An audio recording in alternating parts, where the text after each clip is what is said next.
Cik. Oke guys, welcome back to Gnosis alias Cakra Diva dalam pembahasan alur cerita prediksi alias spoiler Battle Truck The Happen episode ke-152.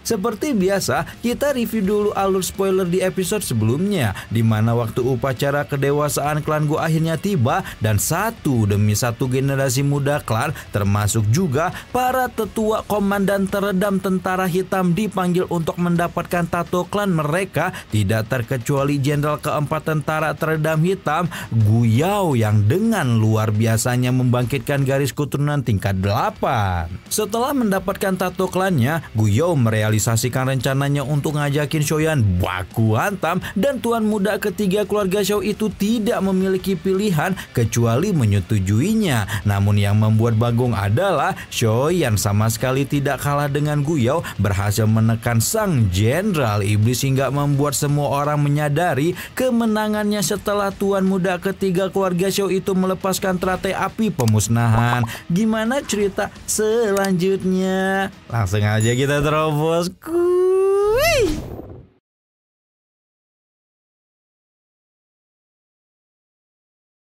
Sosok Xiaoyan telah berlumuran darah setelah kali terakhir berhadapan dengan jari penghancuran Gu Yao. Kendati demikian, tuan muda ketiga keluarga Xiao itu menunjukkan ekspresi garang yang membuat hati semua orang merasa dingin ketika melesat ke arah Gu Yao seperti meteorit berdarah. Saat ini Gu Yao berwajah pucat saat menyaksikan penampakan teratai api 4 warna yang memancarkan kilau cerah, sekaligus juga gelombang kekuatan pemusnah yang membuat seluruh bulu keteknya merinding berjamaah.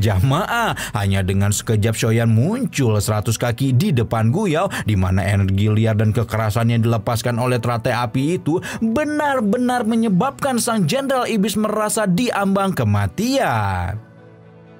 Permasalahannya adalah Gu Yao saat ini kehabisan doki setelah menggunakan jari penghancuran, dan gerakan Xiaoyan terlalu cepat sampai dia tidak sempat mengelak sama sekali, sehingga saat ini tidak ada yang bisa dilakukan oleh Gu Yao kecuali terdiam menyaksikan api yang cemerlang di hadapannya. Wajah semua orang di klan Gu berubah ketika mereka melihat Xiaoyan tidak berniat berhenti, seolah bersiap memberikan Gu Yao pukulan kematian, sampai tepat ketika teratai api di tangan Xiaoyan hendak menyentuh tubuh Gu Yao, desahan tak berdaya tiba-tiba bergema di atas stadion, meminta sang tuan muda ketiga keluarga Xiao itu menunjukkan belas kasihan, sebelum kemudian membuat teratai api di tangan Xiaoyan terhenti seperti menabrak penghalang yang sangat keras.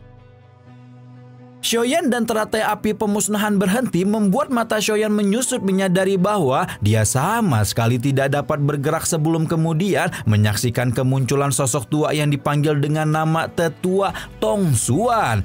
Gu Xian dan tetua lainnya buru-buru membungkuk dan memberi penghormatan ketika Tong Xuan muncul, menunjukkan jika seharusnya posisi Tong Xuan di klan Gu cukup tinggi. Tong Xuan menghela napas sebelum mengulurkan tangan dan menerima teratai api pemusnahan Xiaoyan, membuat teratai yang penuh dengan aura penghancur itu perlahan melemah dan pecah tanpa menyebabkan riak sedikit pun. Tong Xuan kemudian menjantikan jarinya lembut, membuat semacam energi menyelimuti tubuh Xiaoyan dan membuat semua bekas darah serta luka-luka di tubuh pemuda itu menghilang dengan cepat. Xiaoyan mengantupkan tangannya berterima kasih sekaligus memberi hormat kepada Tong Xuan, memahami jika rencananya untuk menggeprek si anak dajjal Gu Yao tidak dapat terlaksana. Tong Xuan mengangguk sambil tersenyum ketika menerima penghormatan Xiaoyan, memuji pencapaian tuan muda keluarga Xiao itu, hingga pasti Xiao Xuan akan senang apabila mengetahui klannya dapat menghasilkan keturunan sekuat Xiaoyan. Baru setelahnya, Tong Xuan mengumumkan jika Gu Yao telah kalah dalam pertandingan ini, membuat tubuh Gu Yao bergetar penuh kemarahan, di mana meskipun dia sadar bakalan pindah alam jika Tong Xuan tidak menghentikan teratai api pemusnahan, harga diri dan keangkuhannya masih sulit menerima kekalahan pahit dari seseorang yang dahulu dianggap sampah keluarga Xiao. Tong Xuan menghela napas sebelum memperingatkan Gu Yao bahwa kekalahan adalah kekalahan, dan jenderal iblis itu tidak akan pernah pantas menjadi raja teredam hitam apabila tidak bisa menerima kekalahan. Gu Yao mengatupkan giginya mendengar teguran dari Tong Xian sebelum akhirnya menghirup udara dalam-dalam dan mengakui kekalahannya kepada Xiaoyan. Lin Xiyu, Ling Kuan, dan komandan teredam hitam lainnya hanya bisa melebarkan mulut, benar-benar tidak menyangka sama sekali bahwa bahkan Jenderal Agung keempat mereka pun dilibas oleh Shoyan. Sementara itu Gu Zhen yang sedang berdiri di sebuah pohon menjulang dekat stadion disamperin sama 3 orang lain. Sebelum bersama-sama menggibahkan Shoyan, Gu Yao mengangkat kepalanya ketika mengingatkan 3 orang itu jika Shoyan bukanlah orang biasa dan akan lebih baik jika ketiganya tidak mencari gara-gara dengan gebetan nona muda ini. Pria berjubah perak tertawa mendengar peringatan Gu Zhen, mengatakan jika Shoyan berada di level yang sama dengan Gu Yao, sudah dipastikan Jenderal Iblis itu tidak akan bisa berbuat apa-apa. Segera setelah suara lembut dari seorang sesosok laki-laki tampan dengan aura lembut muncul mengatakan jika Shoyan adalah bintang 8 Dozun, maka 2 orang lain selain Gu Zhen yang kemungkinan merupakan jenderal kedua tentara teredam hitam Gu Hua dan jenderal ketiga tentara teredam hitam Gu Xing tidak akan mampu menghadapinya. Gu Xing tertawa mendengar betapa kakak pertama mereka memuji Shoyan, menanyakan lantas bagaimana hasil dari pertarungan jika Shoyan dan jenderal pertama tentara teredam hitam itu bertarung. Nah, pria berpakaian hijau itu tersenyum ketika mengatakan bahwa kemungkinan mereka berdua akan sama-sama terluka parah karena meskipun Shoyan tampak damai, tulangnya menyembunyikan kekejaman luar biasa yang hanya bisa didapatkan dari banyak pertempuran hidup dan mati. Jenderal pertama tentara teredam hitam yang bernama Gu Qingyan itu memperingatkan semua orang di sana untuk tidak mencampuri masalah Sun Er lagi di masa depan karena menurutnya Shoyan telah mencapai persyaratan minimum yang diinginkan oleh klan mereka. Baru setelah memuji-muji Shoyan dan memberikan semacam dukungan untuk pemuda itu sebagai gebetan Sun Er, Gu Qingyan baru menunjukkan kekuatannya yang sebenarnya dengan menceritakan bahwa dia telah mengikuti upacara kedewasaan dan berhasil membangkitkan garis keturunan kelas 9. Oke, sekarang kita balik lagi ke arena tempur di mana Panatua Tongsuan melambaikan tangannya setelah mengumumkan kemenangan Shoyan, meminta kedua pemuda itu untuk pergi karena pertandingan telah berakhir. Shoyan menangkupkan kedua tangannya ke arah Panatua Tongsuan sebelum kemudian berbalik dan kembali ke tempat duduknya. Baru setelah baik Shoyan dan Gu Yao sama-sama pergi, Tongsuan mengumumkan bahwa dirinya lah yang akan melanjutkan upacara kedewasaan karena setelah ini generasi muda dengan garis keturunan paling sempurna sepanjang sejarah klan Gu alias Gu Sun Er akan segera melakoni upacara kedewasaannya. Tongsuan mempersilahkan Sun Er untuk pergi mengambil giliran, sementara orang yang sekarang menjadi pusat perhatian justru fokus memastikan kondisi akan baik-baik saja sambil menyeka darah di sudut bibir sang tuan muda ketiga keluarga Xiao. Shoyan mengangguk menenangkan sambil samar-samar merasakan betapa tatapan semua orang di stadion kepadanya telah berubah setelah mengalahkan Gu Yao. Gu Sun Er terdiam sebentar merasakan kemarahan di hatinya karena meskipun Shoyan memenangkan pertandingan, hari ini ada begitu banyak bahaya yang mengancam kekasih hatinya tersebut. Karena itulah Sun Er menggaungkan ancaman dalam hatinya kepada Gu Yao, di mana jika pemuda kurang asem itu sampai mendarat di tangannya, Sun Er pastikan sang jenderal iblis akan merasakan sesuatu yang tidak pernah dia rasakan seumur hidupnya. Baru setelah itu Sun Er mengangguk dan melayang ke tengah arena dengan wajah masam, membuat Tongsuan tertawa sambil meminta Sun Er ikhlas karena tantangan semacam ini memang dibutuhkan oleh Shoyan untuk menunjukkan kekuatannya. Setelah pertarungan hari ini, Tongsuan yakin tidak ada orang buta yang akan memprovokasinya secara acak di masa depan. Segera setelah nona muda klan Gu itu menenangkan dirinya, Tongsuan mempersilahkan Sun Er untuk memulai upacara kedewasaan. Sun Er perlahan melangkah maju dan tangannya dengan lembut menyentuh piringan bintang saat menutup matanya yang dipenuhi daya pikat. Setelah Sun Er menutup matanya, beberapa cahaya mulai memancar dari tangannya dan di bawah cahaya ini, satu demi satu bintang bermunculan di permukaan piringan hitam. 1 bintang, 2 bintang, 5 bintang, 7 bintang, hingga sampai pada bintang ke-8. Napas semua orang yang hadir menjadi kasar dan berat. Mereka yang memiliki indera tajam dapat menemukan bahwa bahkan ruang angkasa itu mulai berfluktuasi di bawah kekejaman garis keturunan Sun Er. Segera setelah bintang ke-8 di cangkram bintang muncul di depan mata yang tak terhitung jumlahnya, cahaya kuat lainnya berkumpul sebelum kemudian membentuk bintang ke-9.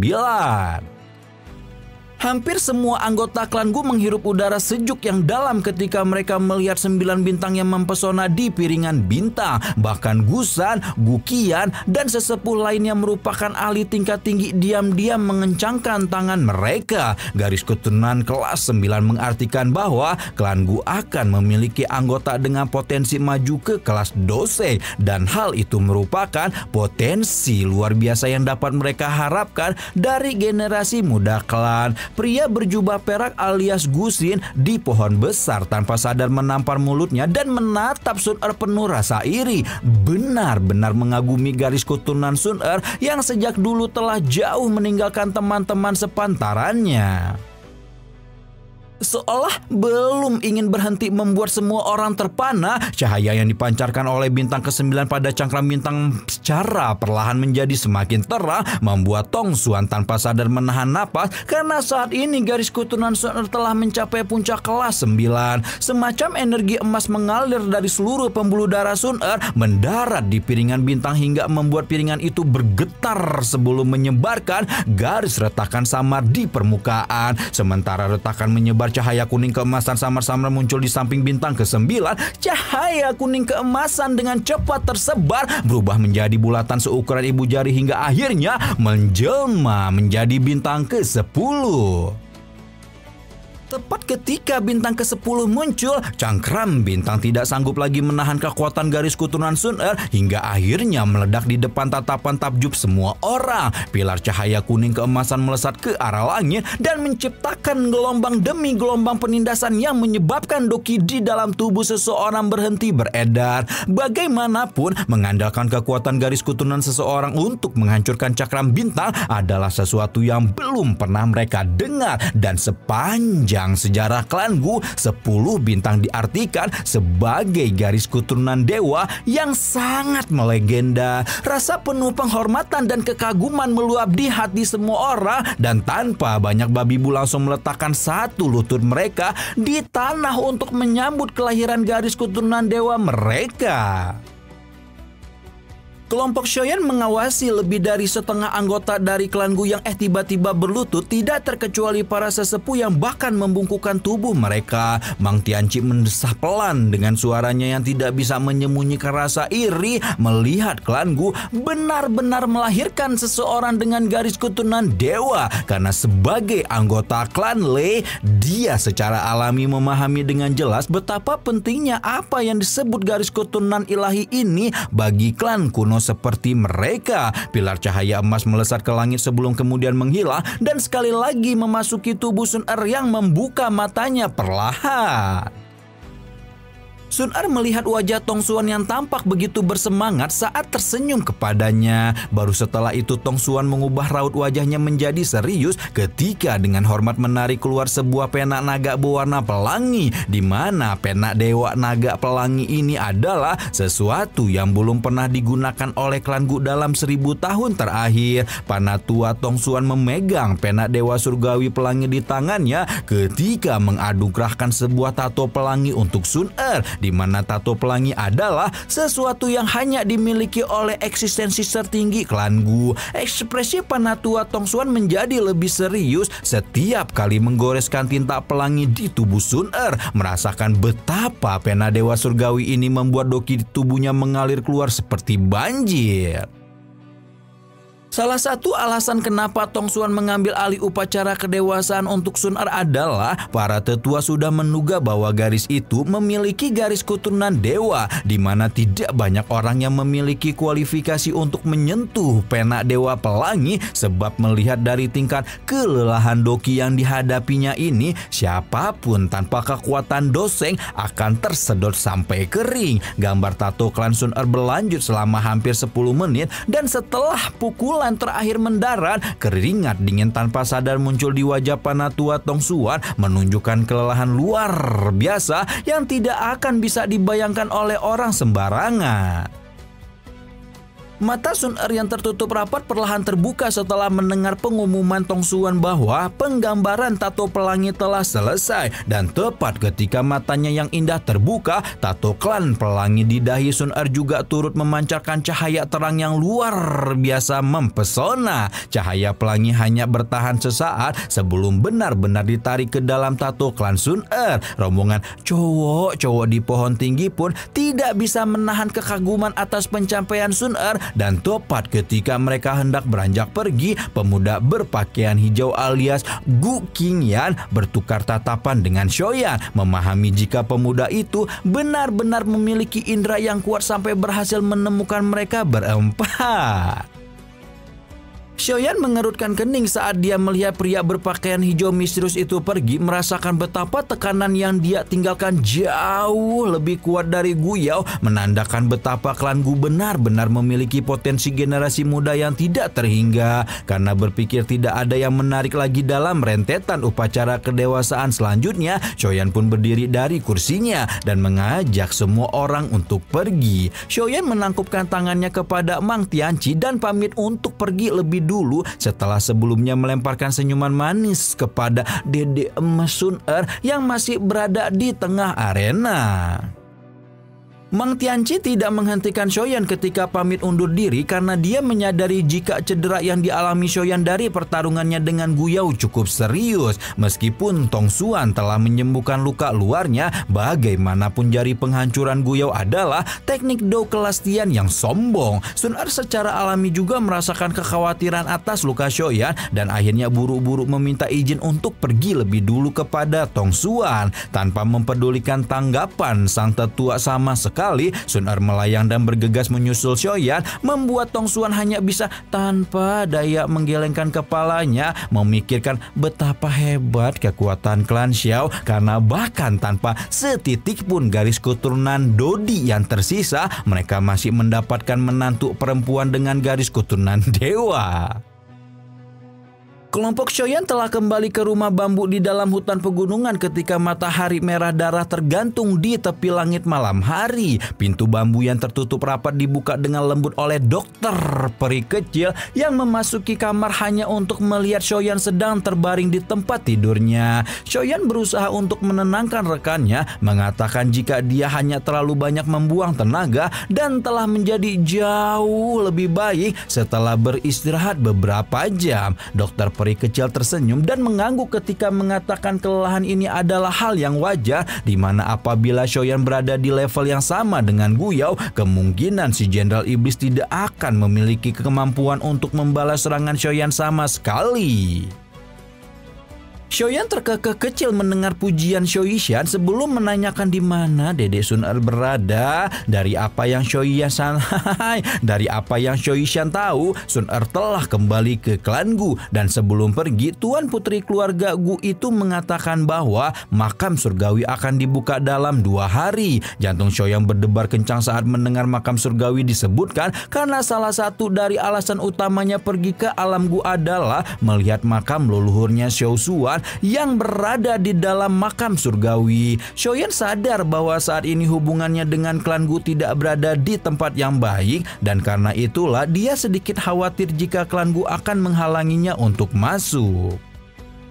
Dan benar saja apa yang dikhawatirkan oleh Shoyan, saat ini para tetua klan Gu sedang menggelar rapat untuk menentukan tata cara memasuki makam kuno, termasuk salah satunya memutuskan siapa saja yang bisa memasukinya. Total ada 16 tempat yang disediakan untuk memasuki makam, masing-masing klan memiliki 2 spot, tapi tidak ada satupun dari klan Ying yang datang pada pembukaan kali ini. Oleh karena itu, masih ada 4 tempat tersisa, di mana 2 di antaranya akan digunakan oleh klan Gu sebagai tuan rumah. Tapi sebenarnya klan Gu telah mengatur 6 perwakilan untuk memasuki makam kuno, dan hal itu mengartikan mereka masih kekurangan 2 tempat lagi. Gu Qian mengatakan jika mereka hanya perlu mengambil tempat klan Xiao seperti biasanya yang langsung didukung oleh Gusan, di mana meskipun Shoyan datang ke alam Gu kali ini, garis darahnya sudah tidak layak kalau harus disejajarkan dengan klan kuno lainnya. Beberapa sesepuh tanpa sadar mengangguk ketika mereka mendengar kata-katanya, namun baru saja Tong Xuan mengerutkan kening dan hendak menyela, pintu yang sebelumnya tertutup rapat digoncang dari luar dan menunjukkan sosok kecantikan Gu Sun Er yang meraung marah kepada antek-antek dajjal para tetua di dalam aula. Sun Er menghardik pernyataan Gusan karena sejak klan Xiao meninggalkan dataran tengah, klan Gu telah menempati tempat mereka selama ribuan tahun. Saat ini seseorang dari klan Xiao akhirnya datang, namun bapak-bapak bau tanah ini masih menolak untuk mengembalikan tempat mereka. Cahaya pelangi menyebar dan menerangi aula besar, membuat tubuh para sesepuh di dalam aula tanpa sadar gemetar, di mana kalau bukan karena memiliki kekuatan besar, pastilah bapak-bapak sok keras ini sudah berlutut seperti para penjaga di hadapan Sun Er. Wajah Gusan tenggelam saat dia mencoba menegur Sun Er dan meminta gadis itu untuk lebih memikirkan klannya sendiri. Sun Er memelototi Gusan penuh kekesalan, menyatakan dengan tegas bahwa meskipun dia adalah anggota dari klan Gu, dia menolak untuk terus mengambil keuntungan dari klan Xiao setelah anggota aslinya datang secara pribadi. Gu Qian mengerutkan kening saat mengingatkan Sun Er bahwa menerobos di tengah rapat tetua seperti ini adalah pelanggaran terhadap aturan klan. Namun Sun Er dengan santainya balik mengingatkan Gu Qian bahwa otoritas tato klan pelangi memberinya hak yang melampaui banyak tetua. Tong Xuan berusaha untuk menengahi pertikaian antara Sun Er dengan para tetua dajjal ini dan meminta bapak-bapak bangkotan ini untuk mengikhlaskan satu tempat di daftar perwakilan untuk Shoyan. Gusan dan beberapa sesepuh hanya bisa menganggukkan kepala penuh keterpaksaan mendengar saran Tong Xuan. Mereka mengerti bahwa Sun Er memiliki garis keturunan dewa, dan bahkan tanpa mempedulikan posisi ayahnya sebagai kepala klan saat ini, hanya dengan garis keturunan dewa dan tato pelangi di dahinya sudah cukup untuk membuat setiap untayan kata yang keluar dari mulutnya didengarkan sebagai perintah. Singkat cerita, rapat telah diakhiri dan Tong Xuan masih berada di kursi aula ketika sebuah ruang di sisinya terdistorsi dan memunculkan sosok pria tua berjubah abu-abu yang langsung diajakin gibah tentang Shoyan. Di sisi lain, Shoyan yang sedang digibahkan menggunakan langkah kaki yang lembut dan lambat untuk berjalan ke puncak gunung. Luka-luka dan kelelahan di dalam tubuhnya telah sembuh, dan saat ini dia membiarkan mantra api beredar untuk menyerap energi alam murni di pegunungan suci Gu. Ekspresi serius muncul di wajahnya saat dia melihat ke tepi jalan pegunungan dan melihat sesosok misterius sedang berdiri di sana. Shoyan buru-buru menangkupkan tangannya dan meminta maaf telah mengganggu siapapun sosok tua itu. Namun saat Shoyan menggeser kakinya dan perlahan mundur, orang tua itu malah berkata jika Shoyan tidak perlu pergi karena dia telah menunggu pemuda itu. Shoyan tanpa merasakan betapa kuat tekanan yang disalurkan oleh bapak-bapak ini, di mana jika dia tidak keliru, orang tua di hadapannya itu adalah orang paling menakutkan yang pernah ditemui Shoyan. Shoyan sudah pasrah saja menerima apapun yang akan dilakukan bapak-bapak itu kepadanya, karena dengan jarak kekuatan mereka, hanya dengan Karena lambaian tangan saja sudah cukup bagi lelaki tua itu untuk mengirim Xiaoyan ke alam lain. Namun orang tua itu malah tertawa lepas memuji klan Xiao yang benar-benar mampu menghasilkan seorang pemuda yang luar biasa setelah garis keturunannya terbuang percuma. Hati Xiaoyan terasa dingin saat mendengar kata-kata si lelaki tua, membuatnya berpikir jika kemungkinan laki-laki ini adalah iblis tua yang tinggal sejak zaman leluhurnya hidup.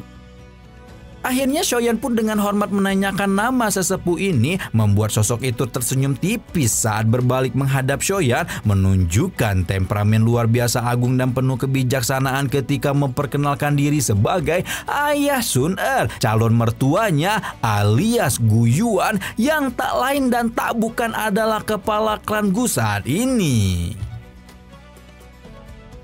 Asyik ya, udah ketemu camar aja nih Mang Oyen. Apakah Xiaoyan dapat memasuki makam kuno seperti keinginannya untuk menemukan makam Xiao Zuan, ataukah masih ada bapak-bapak sok keras dari klan Gu yang berusaha menghentikannya? Terus kira-kira ada apa ya, kok Gu Yuan tiba-tiba nemuin calon mantunya? Nantikan pembahasannya hanya di Gnosis alias Cakra Diva ya. Rama di sini pamit, bye-bye.